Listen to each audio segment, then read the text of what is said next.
Dun dun dun. Dun, dun, Fight. dun. Oh, Tell me everything. oh my God. Where do I even start? Feel like you got the Reiki weekends. I feel like you got the Tantra stuff. I feel like, Yeah. It was interesting because when the year started, it was New Year's, beautiful, yay. And then it was just pummeled. Got sick. Every emotional thing that could have come up was just at the surface, brimming. And I felt like I was dying. And I was like, I need clarity. I need answers.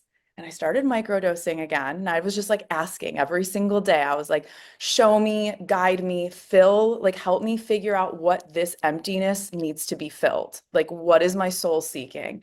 And, found a trainer to do Reiki with and do a Reiki training, but a Reiki session, she ripped me wide open to the point where she's checking in and it's just, I feel like I'm dying. I feel like we opened too many channels. I was like, can we close some of them oh my back up? gosh.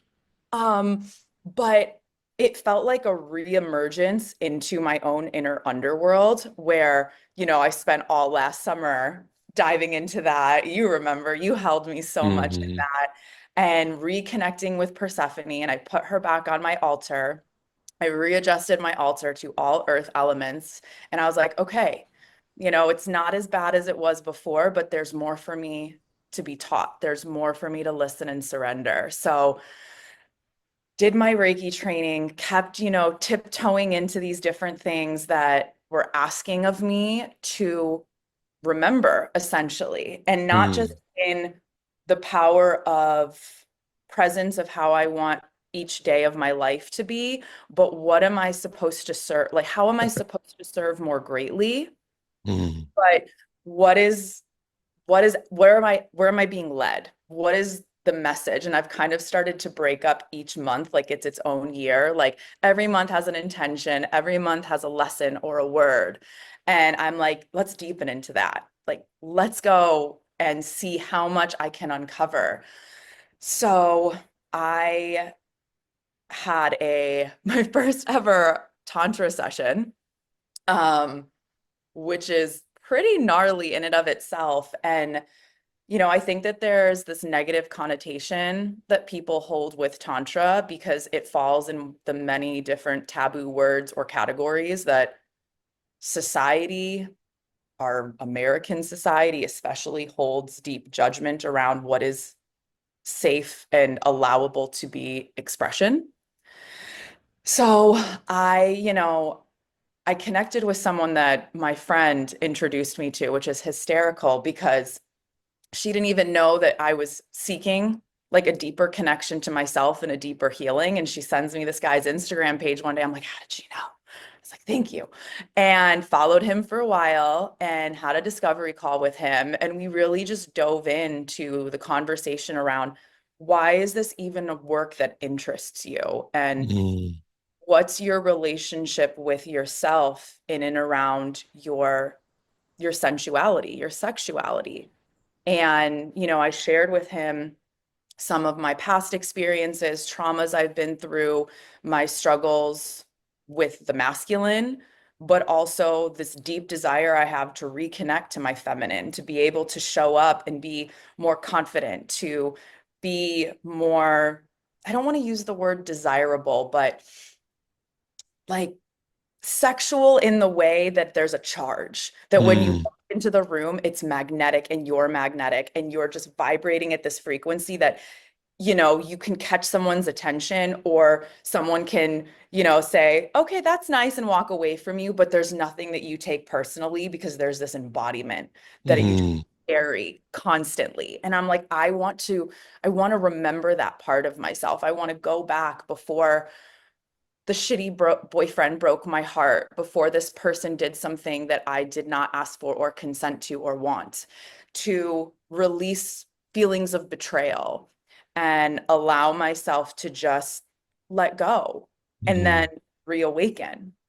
So we scheduled a session and oh my God, I like there was so much nervousness.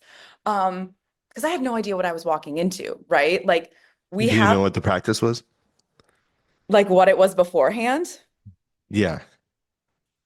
Yeah, not really. Um, I've had dabblings over the years in different modalities. I'm a very open-minded person with someone who has their own interests, kinks, fetishes. So I knew the word Tantra had floated around and in Fit for Service, right? There's so many people that talk about it, and there's people like Layla Martin that have all these practices and they're embodied. And I was kind of like, okay, I don't really like, I'm curious. I understand what you're saying, but people don't, there's also this layer of intimacy to it that isn't just, you don't just freely talk about it.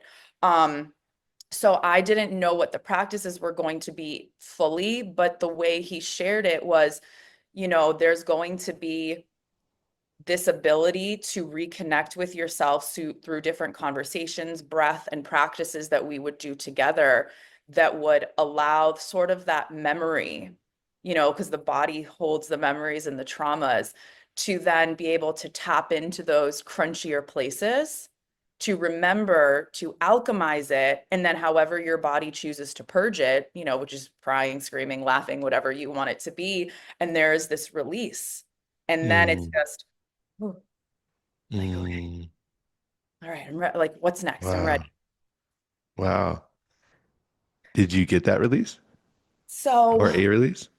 so what was interesting, and I'm sitting with it a lot. And when I got to meet him and we sat and we were talking, and one of the questions that he asked me was, you know, do you know what places on your body, like if you're with a partner, what are places on your body that feel the most pleasure? And, we sometimes like we know a couple of places. And I was like, oh yeah, I've got this place and this place. He's like, okay, what else? And I had to sit there for a second. I'm like, you know, I've never actually had any man or any experience where he like we took the time to be slow and intentional and sensual to where, I could sit there and be, yeah, like this spot on the back of my arm is really sensitive. Or, I like this touch versus like, if someone's like giving you a massage and it's a little bit Hmm. more. Hmm. I had no idea. There's never been a practice, let alone an awareness within myself to ask, to feel, or to, want to explore that. So for him to ask that, I then went through so many experiences I've had with partners. I'm like, that's some garbage, like where am I fully in my experiences with myself in the moment and with my partner? And also, is my partner equally conscious of my experience, or are they only taking theirs? And a lot of times it's been them taking theirs Hmm. and me just accepting that because I'm just happy to show up to the party. And, Hmm. then you leave the experience and, or that partnership, whatever, and you're like, yeah, it was really great. But when you really look back, there wasn't anything where you got to know yourself. Hmm. Yeah, I can resonate with that crazy. Do you mind sharing what those practices look like? There's definitely a sanctity to that container where if someone is curious, they have to dive in themselves and fully just trust that they are held because work like this, there's this dynamic where people think Tantra is just orgies and sex parties and people being freaky and kinky. There's like a negative connotation that people have with Tantra because it falls in that taboo category. So people immediately vilify it as dirty, inappropriate, shameful, sex parties, orgies. And sure, there are people that do things at lower vibrations, just like there's medicine men and women that Hmm. don't hold the respect of the container and end up traumatizing Hmm. you or imprinting things on you they shouldn't. And this work is the same because ultimately most people are showing up, whether it's alone or with a partner, is they desire deeper connection. They want more remembrance connection to themselves. They want to feel more intimate and loving with their partner. And ultimately, that's how they show up in the world. So, work like this allows you to step into an embodiment and a remembrance where there's a layer of vulnerability where it's not, oh my gosh, let's talk about all of my kinks and desires. It's what are feelings and emotions that you want to carry into your everyday life that you've never felt safe or able or Mm, allowed to have? You know, and it can be something as simple as your relationship with your food. When you wake up every day, you're like, look at the flowers, look at the trees, everything is alive because you're in the aliveness of your energetic body. And you choose to show up as that frequency every single day without carrying anything with you or feeling shame or judgment that who you are in all of that expression isn't allowed because someone over here wants to judge you or criticize or put their conditionings on you. mhm. Yeah. Do you feel comfortable sharing like your integrations behind it? Like your experience? Yeah. So for me, the biggest reason I wanted to step into this container is I have done therapy for so many years. I've explored so many traditional modalities, and I had an abusive relationship that I was in for about 2 years. He was an addict. He was abusive in all senses of the word.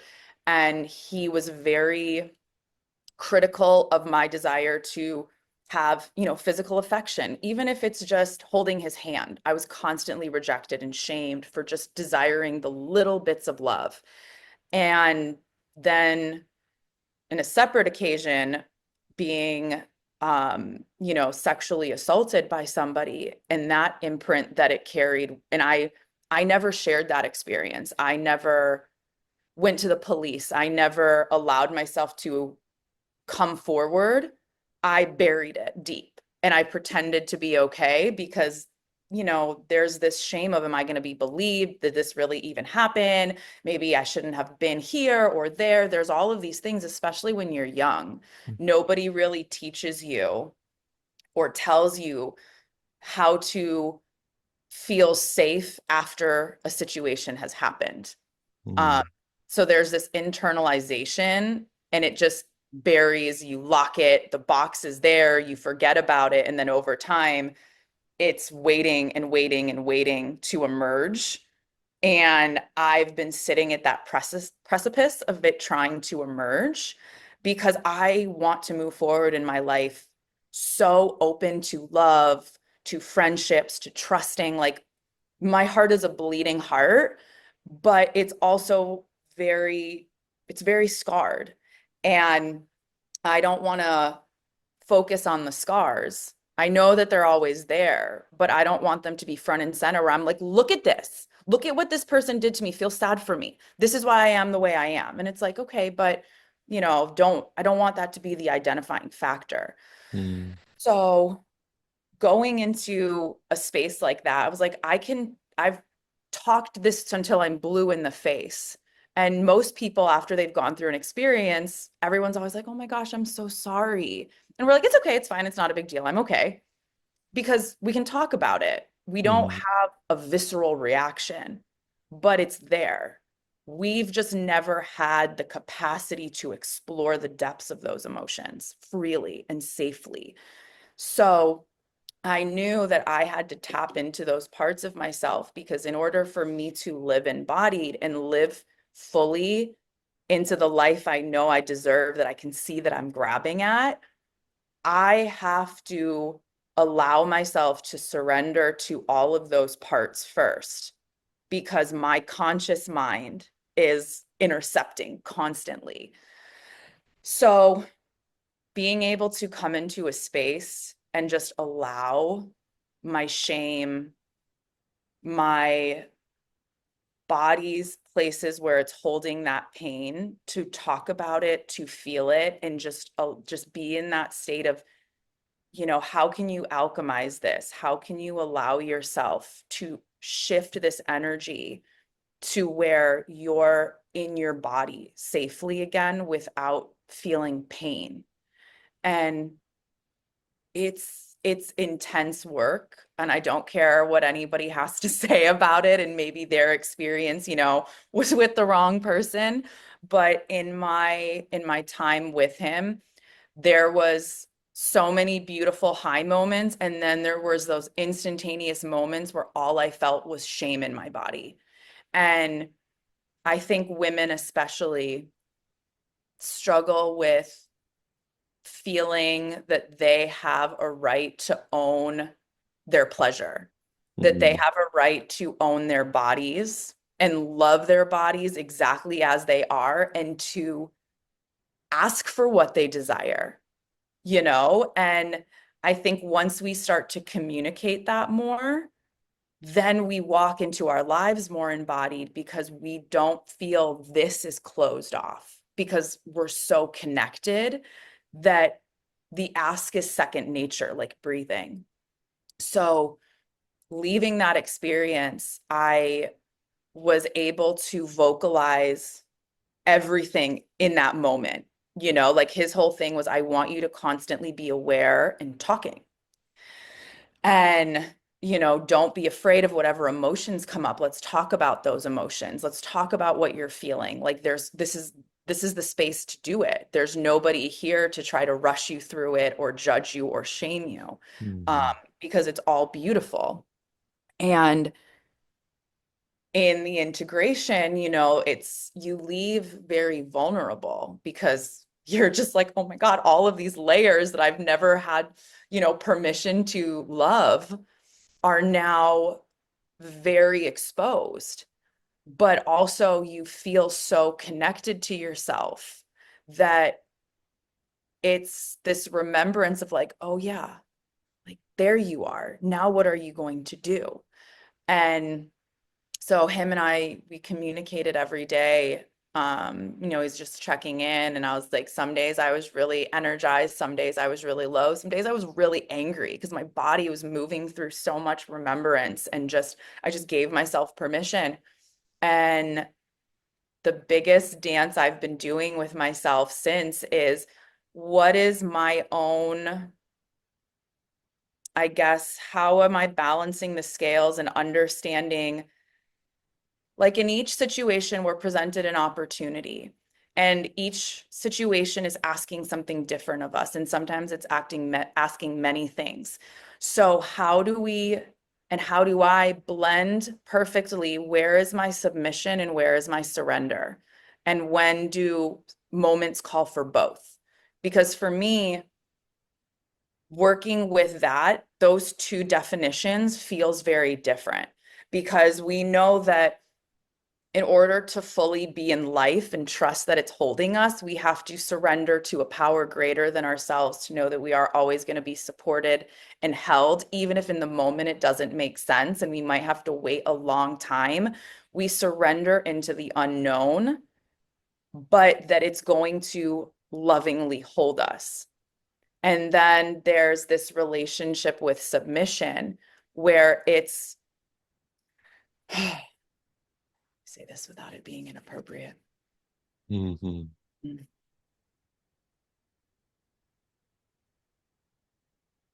Mm.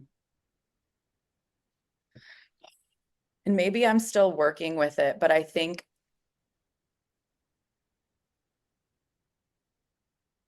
being in submission and allowing yourself to submit, especially if that's to another person, whether, you know, it's romantic or it's just you seeking out whatever it is that you're looking for in your life. But submission is this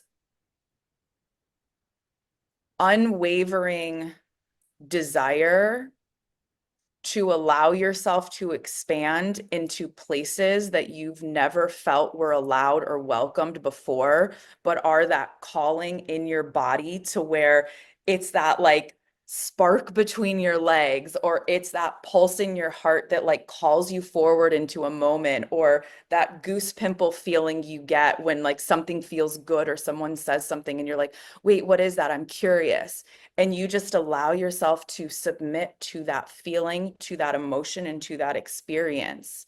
Because through it, you not only remember yourself, but you get to embody your soul's desires that give you the permission to walk through your life, knowing that other people might judge you and might hold criticism against how you choose to show up, but you are so embodied and alive, and the light in you is so bright that you don't even see them because all Wow. you see is this radiating remembrance of, like, I don't know, like the juiciest parts of life. It's, and like I said, I'm still working on how that looks in each part of my life, but you can surrender to a moment, but can you submit to,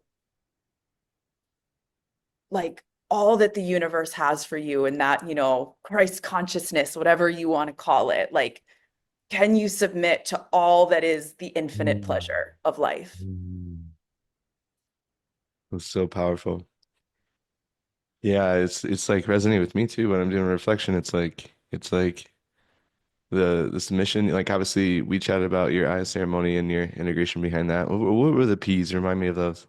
Oh, yeah. So my post Aya was to check in with myself in every single moment of every situation. I ask myself, does this thing or this experience bring me peace, play, or pleasure? Mm.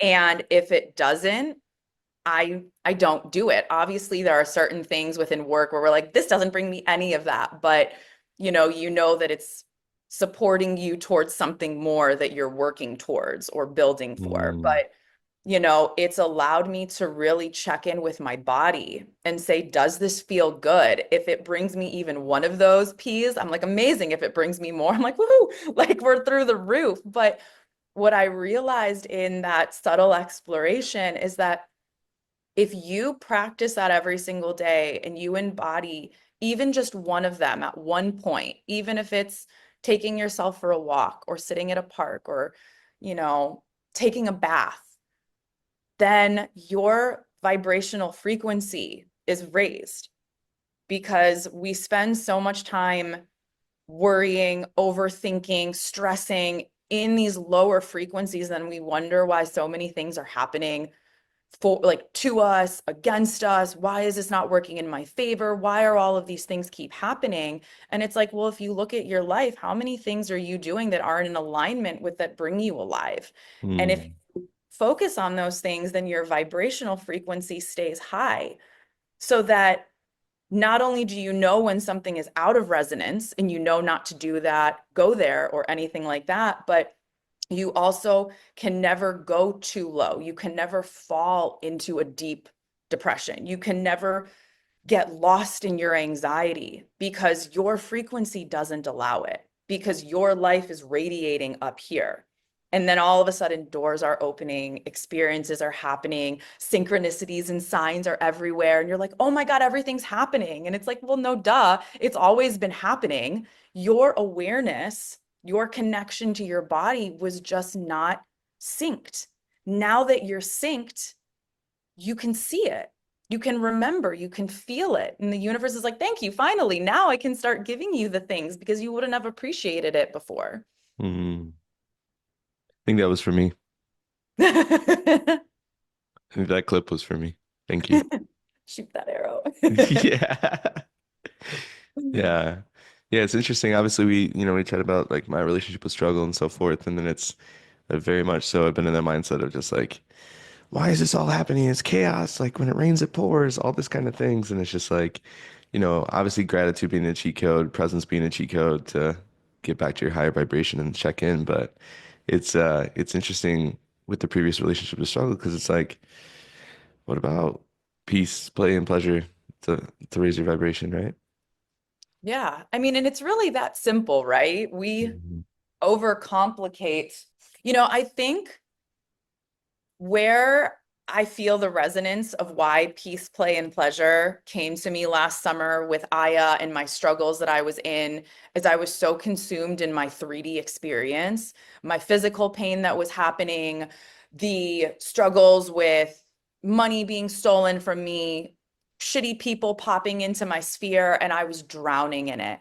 And I just felt like I was suffocating in my life and there was no escape. So when Aya came and that ask, that remembrance, and I was like, okay, I have nothing to lose at this point because I've spent all summer struggling and feeling like I'm dying. So how do I dig myself out of, this underworld, so to speak? And I started to embody those 3 Ps and I took them into everything. And I truly think that those next couple of months were some of the most embodied I can remember feeling since before my abusive relationship and before those experiences happened, that really ripped away at the parts of myself that felt safe to express, that felt Mm. safe to be sensual as a woman, even in just how I dress, how I, experience myself, fashion, wearing lipstick, whatever it is. Women don't always feel the safest in life to be curious and to explore their themselves, their energies, their desires, but we're all curious. Everybody's got a little kinky freak in them. Everybody's got a little edge that they want to explore, but the world has told them that that's dirty and that by association, you're dirty and you're shameful and you're wrong and it's punishable. So we've buried those parts of ourselves deep because we want to be accepted. But the only acceptance that matters is the one that we give ourselves. Because if we're not accepting of ourselves, then we're lying every single day that we show up in life. And then things will fall out of resonance and frequency. And the universe is always nudging and poking at us, saying, get back in. What about this over here? And we're like, no, we talked about that. It's not okay. And even for me, just showing up on social media and making my Instagram public again, I'm like, oh my gosh, I want to talk about my spirituality. I want people to see that, sure, I might be a businesswoman and I have this real estate and this that I do over here, but I'm witchy and I have an altar and I love crystals and Reiki, and I believe in the power of energy and frequency to heal us and to reconnect us. And I've never allowed those 2 parts of myself to be bougie and spiritual and then blend. And I'm really working on that now. And it's funny because in the 2 days that I made my Instagram public, I got reported and someone did a wellness check on me through Instagram. And I don't know, did you see it? I saw your reply, but I didn't know A little the pop-up wellness came check. up. A pop-up showed up on my Instagram and it was like, someone is worried about you and thought that you might need a little extra support. So we're here to see if you're okay. And I was like, what?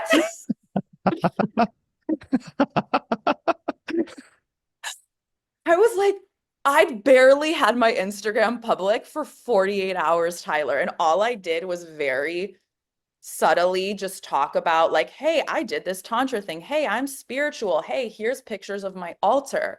And did a little ask me a question. And they were very basic questions. And I answered. I'm like, oh, someone out there from because I don't have new followers. So they're people I know.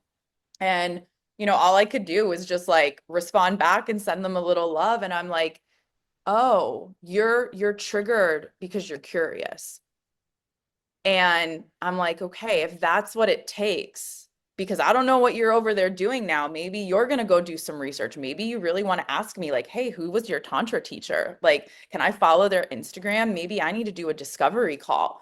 Oh my gosh, ask me, right? Like, don't sit there and try again to shame my journey and my experience because your discomfort in your life is asking it of you to break free. Like your jail cell is not my jail cell. Like I've got the keys and I'm happy to share what I've learned and experienced to this point. But I think that's the perfect example of this repression. Whether you're a man or a woman, you feel is you just want to feel safe to truly know who you are and love all parts of yourself. And if exploring that through full embodiment practices, breath work, however you choose to get there is how you do it. I'm in full support. Some of us will venture a little bit further because we want to explore more of those edges. I want to know myself in every dark crevice. I want to sit with every shadow and be able to bring those parts of her into me so that I can be dark and light, happy and sad, very empowered and graceful and also freaky as fuck. And love all of her without having to worry that someone's going to sit there and be like, so you're a slut? And I'm like, that's your personification of the word. I love that response. Maybe? Maybe I am. Like, who fucking cares? But I'm curious to figure it out. Mm, I might not use that word, but I'm curious and I'm not going to allow other people's conditioning to tell me this is where as far as I can go. mm, Integration has been interesting because, like I mentioned, I've really been thinking about all of my past relationships, but also relational and sexual experiences that I've had and how I showed up in them, where I had a partner, for example, and we had fun and we explored different things, but he was very selfish in his desires. And I think a lot of people show up like that when they're not in their own embodiment. They're just going to take what they want. So it's kind of, oh, I'm going to just get you primed just enough, but we're focusing on what I like my finish line. And thanks for helping and being part of this process, like you gassed up my tank, so to speak. And it's like, woohoo, like team player. Um, but I think I've been really sort of showing myself some grace in not advocating for myself more because I was so disconnected from myself in those experiences and I wasn't protecting my energy, and I can think of so many experiences where I was there physically, but mentally and emotionally, I wasn't. And you go out on a date with a guy, he does all these things, and you're like, I'm not going to sleep with him. But then there's this sort of like, oh, nobody's going to expect me to. And like, maybe I should. And you end up talking yourself into things you don't want to because you feel like you have to. There's this reciprocity.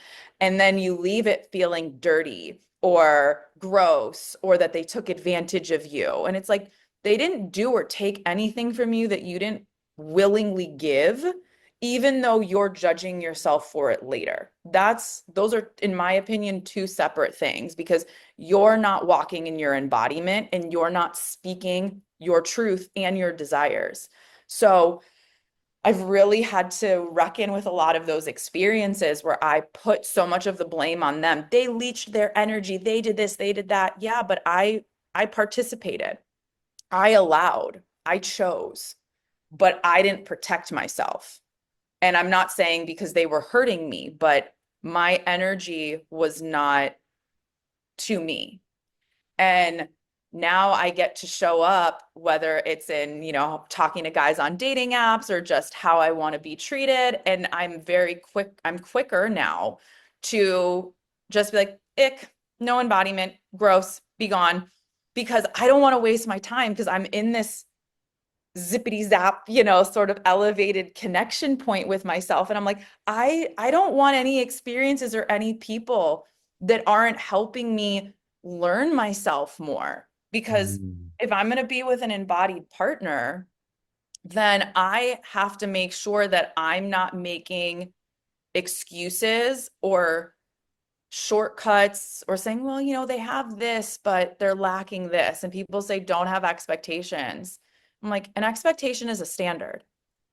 You can call it whatever you want, but I expect to be treated X, Y, and Z, and that's the standard I'm going to show up with. And I expect them to return to me. mm, And if it doesn't, we have nothing more to give to each other because I'm not going to raise you and I'm not going to teach you to do the bare minimum. So in this integration, I'm figuring out what other parts of myself do I want to explore, what feels good to allow that, and what sort of experiences do I want to embody in my life, whether that's in partnership or just in activities in my life, business pursuits, passion, spirituality.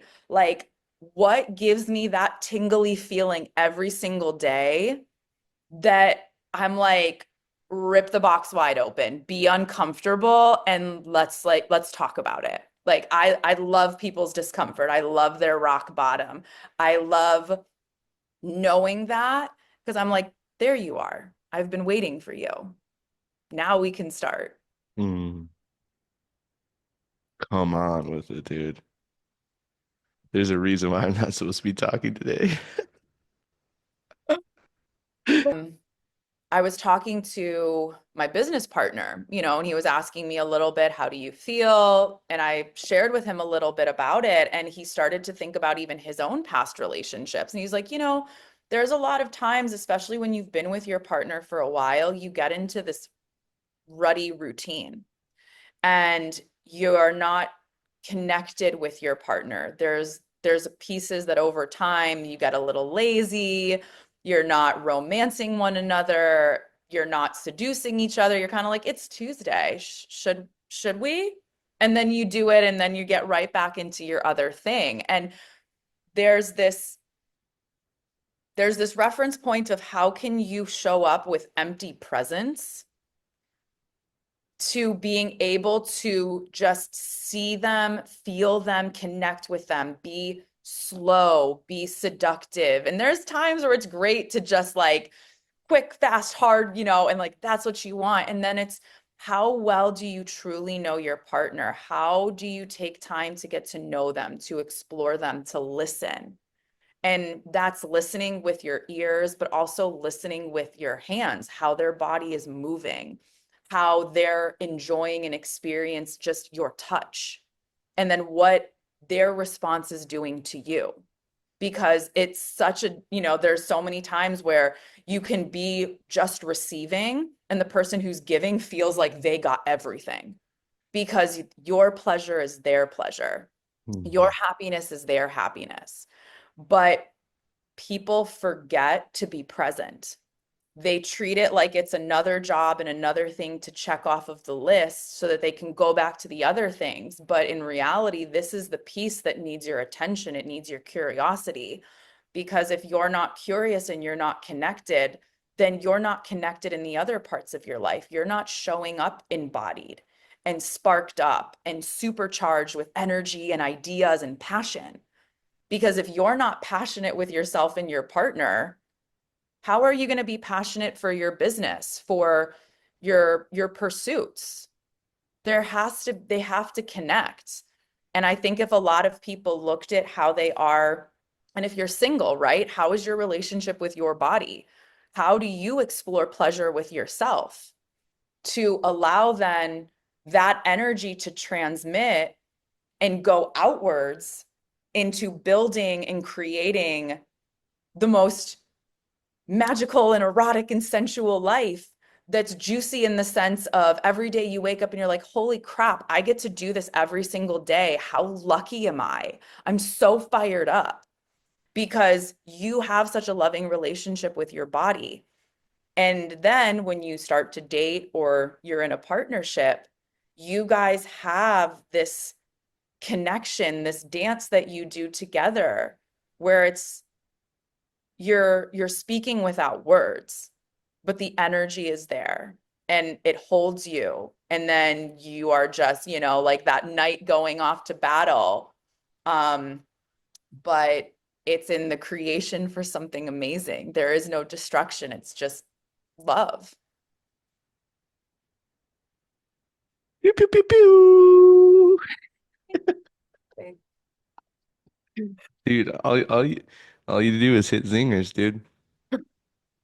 feel like I'm just like, Oh, it's all so good, man. I mean, it's divine. It's a yeah, it's divine timing coming out of whatever portal I was in, man. Yeah. I I need mean, I needed to watch the Oracle speak today.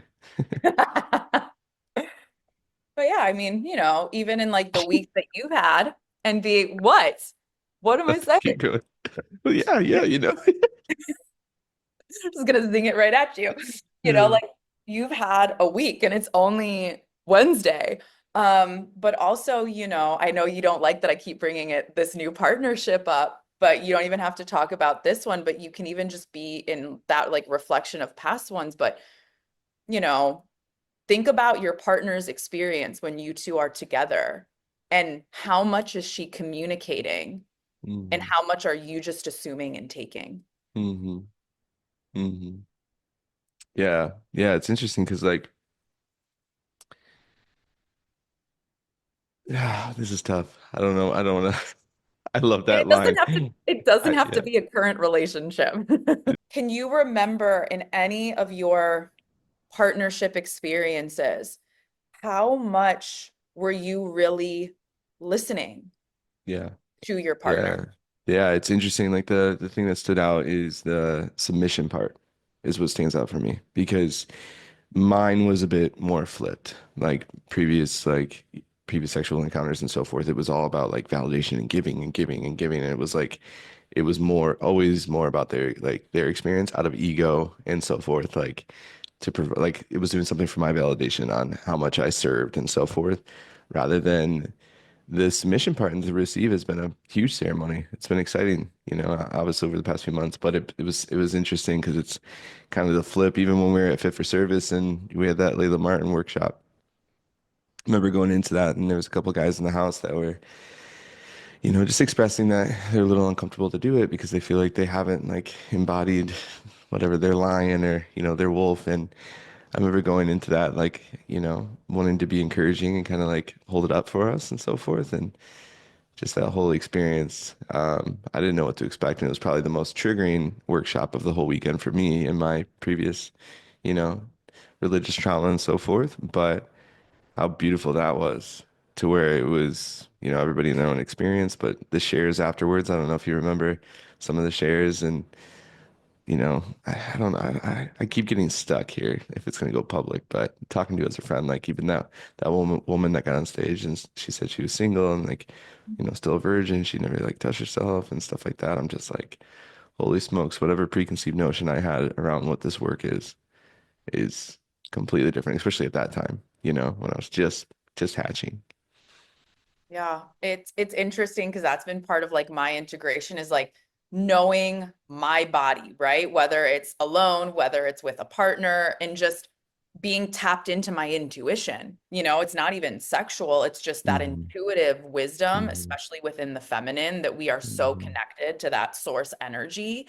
Hmm. But it's feeling safe within yourself to be that container that can even listen because we're so muted from our experiences and our traumas and our conditioning that we're just like, yes, whatever you say, of course I am this. Of course, that totally makes sense. Yep, I deserve that. That's totally fair. And you know, it's embarrassing. I don't well, embarrassing might not be the right word, but it's sad how deeply stifled we are from feeling that we don't have the right to reclaim the space that has been our magic from the beginning. And our duty as women is not only to reconnect to our channel, to our source, but we are the spark that awakens the masculine. We are that connection point that allows them to full send into the universe, to be embodied, to create, to lead, to be the divine masculine, because we are sitting in the back weaving that magic, holding, like if you, I envision it like a table, and it's like we are the legs, we are the table, we are everything that holds, we are the chairs, we are the cushion on the seat that the masculine sits to then be able to go out and create and dream and envision. And just as equally, the women do it too, but empowered men are guided by divinely tapped in women. And some of them will own that, you know, and a lot of people don't want to believe that, but the feminine holds the line so that the men can charge forward. Because without us, there's no compass. Mm. So I actually booked another session with him because in this integration, I've been feeling into what's next for me. And, you know, I feel like in that one session with him, I got 3 years of therapy. There is something to be said about sitting with your shame and your discomfort that allows your body to cry and feel and process that just, you know, sitting with your therapist, very formal, how does that make you feel? Doesn't cut it. And it sparked that remembrance inside of me that's curious.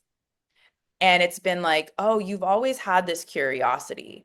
You've just never felt comfortable to give yourself permission, right? It's like that whole surrender and submission thing again. You know, I can surrender to an experience, but can I submit to the whole picture, like the whole life journey? Mm. And now I'm like, okay, I feel good with where I can surrender. It's uncomfortable, but I like it.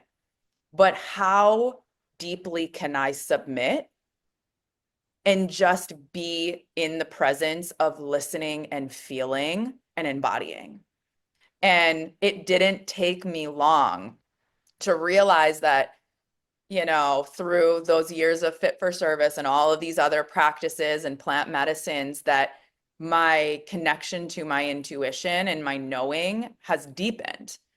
That I was sitting there going, okay, it's only been like a week, but I'm already feeling this knowing that I'm ready to go deeper. You know, I'm like, let's rip it open. And I started to judge myself. I'm like, that's not possible. You have to integrate, you know, da da da da da. And I'm like, but isn't it also possible that I know myself well enough that in the remembering, it's now saying, go explore, go seek your divinity, go find yourself so you can embody that and show up for others as they walk their underworld. Mm. So I immediately, you know, reconnected with him and, you know, realized I'm like, I'm ready to know myself more. This is the next layer for me. I don't need to just keep talking. I need to be embodying. Mm. And I've I haven't felt this tapped in and excited to explore my depths, my pain, my my numbness